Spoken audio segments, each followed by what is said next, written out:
नमस्कार friend, homeopathy and health में एक बार फिर आपका स्वागत है। आशा करती होंगी कि आप स्वस्थ होंगे।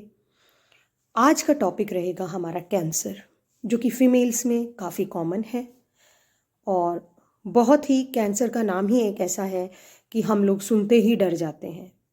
बट जिस कैंसर के बारे में आज मैं आपसे डिस्कस करने जा रही हूँ, अगर उसका अर्ली डिटेक्शन हो जाए, वो अर्ली स्टेज में पता चल जाए तो उससे बचा जा सकता है, वो ठीक किया जा सकता है। That is breast cancer. अगर ब्रेस्ट कैंसर की आपको पहचान करनी है तो आप स्वयं किन लक्षणों द्वारा उसकी पहचान कर सकते हैं, मेरे साथ जुड़े रहें और वीडियो अंत तक देखें। और प्लीज़ अगर मेरा चैनल सब्सक्राइब ना किया हो तो प्लीज़ सब्सक्राइब करें और मुझे सपोर्ट करें। ब्रेस्ट कैंसर एक ऐसी स्थिति जिसमें लेडी बहुत ज़्यादा डिस्कम्फर्टिंग हो जाती है और टेंशन में भी हो जाती है, बिकॉज़ ये लाइफ थ्रेटनिंग भी हो सकता है।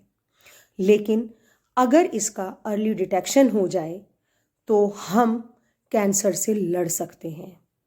बहुत सी ऐसी लेडीज़ हैं जिन्होंने ब्रेस्ट कैंसर पर विजय प्राप्त की है। सबसे पहले तो आपको मेंटली स्ट्रांग होना पड़ेगा।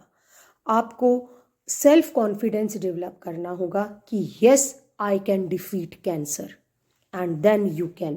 अगर आप इतना सोच लेते हैं और आपकी ये हिम्मत बंधी रहती है, आप हारते नहीं हैं, तो मानिए कि आधा क्योर तो आपका हो गया, आधा कैंसर का तो आपने यहीं खात्मा कर दिया। इसके अलावा आप कैसे पहचानें कि आपको ब्रेस्ट कैंसर है? चलिए मेरे साथ, मैं बताती हूँ। सबसे पहले तो आप अपनी ब्रेस्ट में कुछ चेंजेस आपको नज़र आएंगी, और जब आप अपने ब्रेस्ट को अगर टच करेंगे तो उसकी कंसिस्टेंसी में भी आपको कुछ चेंज नज़र आएगा। आप टच करते वक्त अपनी ब्रेस्ट को अगर आप टच कर रहे हैं तो आपकी जो फीलिंग है उसको टच करने के लिए वो बदली हुई होगी, जैसे कि नॉर्मल ब्रेस्ट में होती थी वो नहीं आपको होगी। इसके बाद आपको कोई लंप मतलब गुच्छा या फिर कोई मोटी सी थिकनिंग या फिर गांठ आपको ब्रेस्ट में या फिर अंडर आर्म्स आपकी बगल में आपको महसूस होगी। इसके साथ साथ निपल्स में पेन आप महसूस करेंगी, जो कि नॉर्मल कंडीशन में आप नहीं करती थी। किसी भी एरिया को आप अगर ब्रेस्ट के टच कर रही हैं, स्लाइटली टच करेंगी, तो भी आप पेन महसूस करेंगी अगर आपको कैंसर है। इसके अलावा आपका निप्पल अंदर की तरफ धंस जाएगा, जिसे हम डिम्पलिंग ऑफ द निप्पल कहते हैं। निप्पल अंदर की तरफ धंस जाएगा और उसमें से एकदम से सडनली एक डिस्चार्ज भी होगा, या तो वो नॉर्मल फ्लूइड डिस्चार्ज होगा या फिर कई बार वो ब्लडी भी हो सकता है, खून का भी डिस्चार्ज हो सकता है। इसके अलावा निप्पल और ब्रेस्ट की जो स्किन है वो रेड हो जाएगी, उसके साइज और शेप में भी आपको बदलाव देखने को मिलेगा। कॉलर बोन से लेके आपकी बगल तक और निप्पल, कॉलर बोन, बगल और निप्पल तक आपको कुछ ऐसे चेंजेस महसूस होंगे, कुछ ऐसे बदलाव आप उनमें देखेंगी जो कि आप नॉर्मली नहीं देखती हैं। अगर इन सब लक्षणों को आपको एग्जामाइन करना है, अगर आप सेल्फ एग्जामिनेशन करना चाहते हो कि आपको कैंसर है या नहीं है, तो बेस्ट टाइम इसका होता है जब आपकी मेंस्ट्रुअल साइकिल मंथ की ख़त्म हो जाती है। उसके बाद आप, जैसे आपकी मान लीजिए 14th को मेंसेस ख़त्म होते हैं, तो आप 16th को, अगर आप डाउटफुल है कि आपको कैंसर है, तो आप 16th को सेल्फ डायग्नोसिस करेंगी और ये जानने की कोशिश करेंगी कि आप में ये लक्षण है या नहीं। जो लंप होता है, जो गांठ होती है या जो गुच्छा होता है, वो बहुत स्वेलिंग जो होगी उसकी, जो वो ऐसी नहीं होगी कि वो दब जाएगा, वो हार्ड होती है। आप उसे कितना भी प्रेस करो वो अंदर की तरफ नहीं दबेगा, वो गर्म लगेगा, ऊपर से रेडनेस भी होगी उसमें। अगर आपकी फैमिली हिस्ट्री है तो आप में चांसेस कुछ ज़्यादा हो जाते हैं।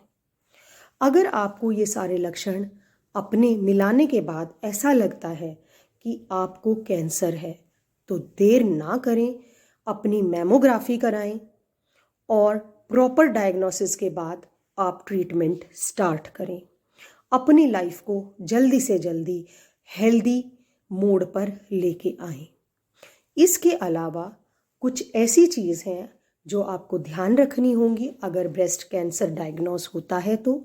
एक तो अगर आप अल्कोहल ले रहे हैं तो आप उसको लिमिट करेंगे। स्मोकिंग आप बिल्कुल क्विट करेंगे। अगर आप मेनोपॉजल हार्मोन का यूज़ कर रहे हैं तो उन हार्मोन का यूज़ बिल्कुल बंद करेंगे। हेल्दी वेट मेंटेन करेंगे।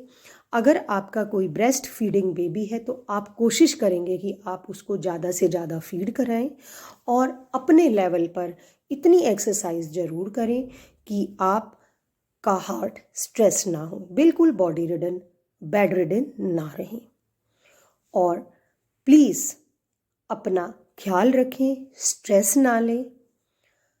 ये आज के लिए थी जर्नी, लेकिन मेरी रिक्वेस्ट है आप किसी भी सिम्टम को बार बार माइंड में सर्कुलेट करके वहम ना पालें।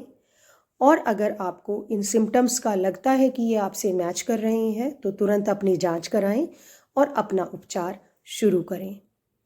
आपकी हेल्थ की, अच्छी स्वास्थ्य की मैं भगवान से दुआ करती हूँ। मुझ पे और आप पे ईश्वर आशीर्वाद बनाए रखे।